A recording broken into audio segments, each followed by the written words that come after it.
आदाब नाजरीन, मैं हूं त्रिदीप रमण। एक बार फिर से हाजिर हूं दुनिया जहां से निराला टीवी शो हिंदुस्तान हमारा लेकर। हिंदुस्तान हमारा यानी मुल्क के मुसलमानों की अपनी बुलंद आवाज। आज के मकाम में हम पेश करने वाले हैं मुल्क के पहले मुस्लिम कैबिनेट सेक्रेटरी जनाब जफर सैफुल्लाह की जिंदगी की दास्तां को।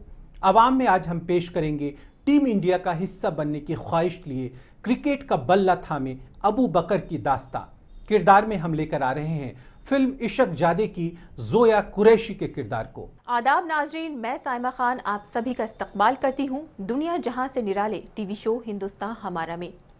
अपनी तमन्नाओं को एक मुकम्मल जहां देने के लिए इंसान कई बार जिंदगी के मैदान पर वक्त से दो दो हाथ करने से गुरेज नहीं करता। अबू बकर की तमन्ना मुल्क के लिए क्रिकेट खेलने की है।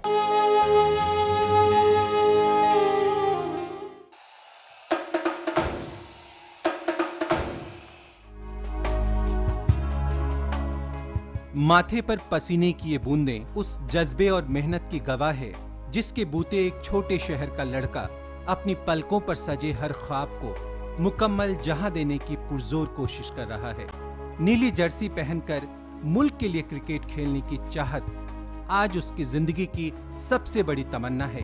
वो टीम इंडिया का हिस्सा बनना चाहता है।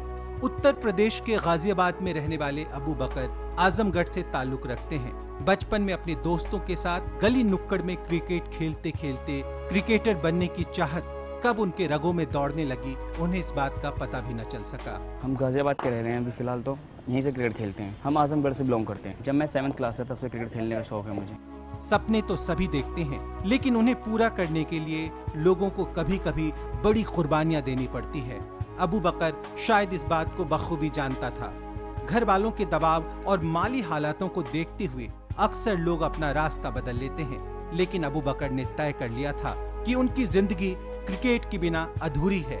इसलिए वालिद की डांट और मार भी उनका रास्ता न बदल सकी। घर वाले बस ये कहते हैं क्यों टाइम वेस्ट कर रहे हो, ये सब बेकार की चीज़ें हैं, बड़े लोगों के खेल हैं, तुम क्यों खेलने हैं। माँ तो माँ होती है। अपने बच्चे के हर ख्वाब को जीना उनकी पहली और आखिरी आरजू होती है। मम्मी सबसे ज़्यादा करीब है मेरी, वो हर तरह की मुझे हेल्प करती हैं। पापा ज़्यादा बोलते नहीं, फिर कभी कभी बोलते हैं, अदरवाइज मम्मी साथ देती हैं पूरा। पापा को भी समझा देती हैं, वो इसलिए वो रास्ते में ज़्यादातर नहीं बोलते हमारे। अबू बकर की वालिदा की आरजू भी कुछ ऐसी ही थी। अपने लाडले के अधूरे ख्वाबों को पूरा करने के लिए उन्होंने हर मुमकिन कोशिश की। मम्मी का सपोर्ट ज़्यादातर रहता था, वो हर तरीके से मेरे को सपोर्ट करती थी। स्कूल वगैरह की छुट्टी हुई या किसी भी तरह कोई भी काम होता था मम्मी से कहता था, तो वही मुझे सपोर्ट करती थी। अपनी वालिदा का सपोर्ट पाते ही मानो अबू बकर के ख्वाबों को पंख लग गए हों। तालीम उनका मकसद न था, लिहाजा 12वीं के बाद उन्होंने पढ़ाई छोड़ दी और क्रिकेट की प्रैक्टिस में दिन रात जुट गए। मैं 12th पास आउट हूँ अभी, और क्या कहते हैं अभी पढ़ाई फिलहाल तो कर नहीं रहा, क्योंकि क्रिकेट की वजह से क्रिकेट में टाइम ज़्यादा देना पड़ रहा है। प्राइवेट फॉर्म भर रखे हैं, उससे पढ़ाई चल रही है हमारी। चिलचिलाती धूप हो या कपकपा देने वाली ठंड, आंधी हो या बरसात, हर मौसम में वो मैदान में प्रैक्टिस करते नजर आते हैं। ज़्यादातर हम लोग वक्त ग्राउंड पे ही देते हैं। मॉर्निंग में थोड़ा फिटनेस वगैरह होती है, वो करते हैं, और थोड़ा शाम वाम को वगैरह नेट वगैरह होता है। ज़्यादा हम लोग मैच मिलता रहता है तो कंटिन्यू मैच में ज़्यादा बिजी रहते हैं, अदरवाइज प्रैक्टिस ज़्यादा करते हैं। कहते हैं क्रिकेट अमीरों का खेल है। अबू बकर के घर वाले इतने अमीर नहीं थे कि अपने बेटे की हर सहूलियत का ख्याल रख सके। घर के माली हालात भी ऐसे नहीं थे कि उनके लिए क्रिकेट खेलना आसान हो, लेकिन उन्होंने हार नहीं मानी। वो चलते रहे, बढ़ते रहे, बिना रुके, बिना थके। खेल तो सबके लिए बराबर ही होता है, बाकी जो ग्राउंड पे ज़्यादातर टाइम देता है, जो मेहनत करेगा वो आगे होगा।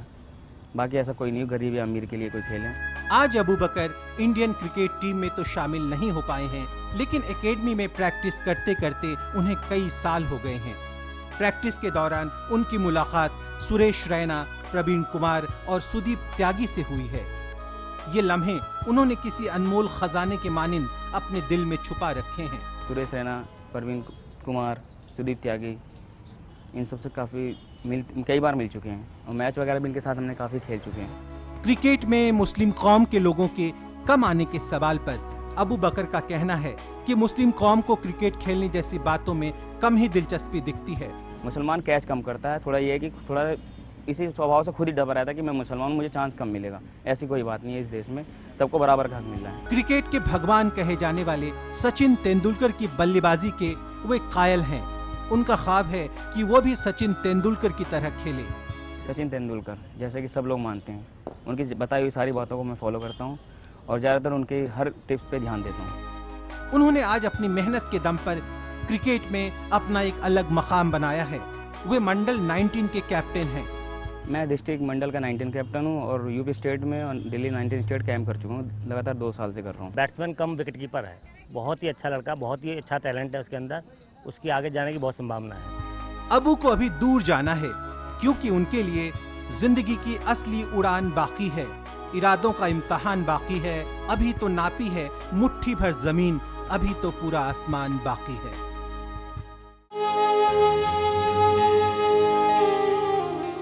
अब वक्त है सियासी नेपथ्य के जानी पसरे उन चुप सन्नाटों को समेट लाने का जो आने वाले वक्त में किसी बड़ी खबर की शक्ल अख्तियार कर सकते हैं। तो लीजिए पेश है आज का मिर्च मसाला, यानी खबरों की खबर बनने से पहले के आहटे।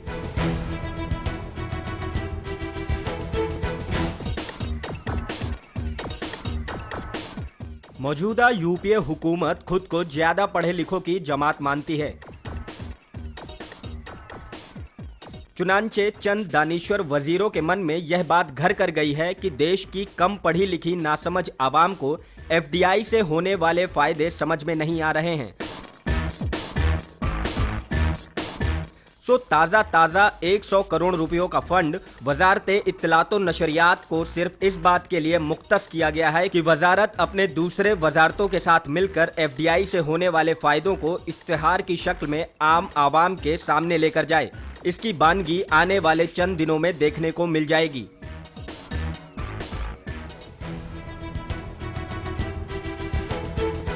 अब वक्त हो चला है एक छोटे से ब्रेक का, पर आप कहीं जाइएगा नहीं क्योंकि ब्रेक से वापस आने के तुरंत बाद हम पेश करने वाले हैं मुल्क के पहले मुस्लिम कैबिनेट सेक्रेटरी जनाब जफर सैफुल्ला की जिंदगी की दास्तां को। आप कहीं जाइएगा नहीं, वक्त की धड़कनों को यूं ही संभाल कर रखिएगा। हम लौट कर आते हैं पल दो पल में। किसी नेता ने कुछ मुझे गलत काम करने के लिए कुछ कहने की अगर कुछ उन्होंने सिफारिश की तो दूसरे जो थे उनके ऊपर जो थे उन्होंने मेरा साथ दिया।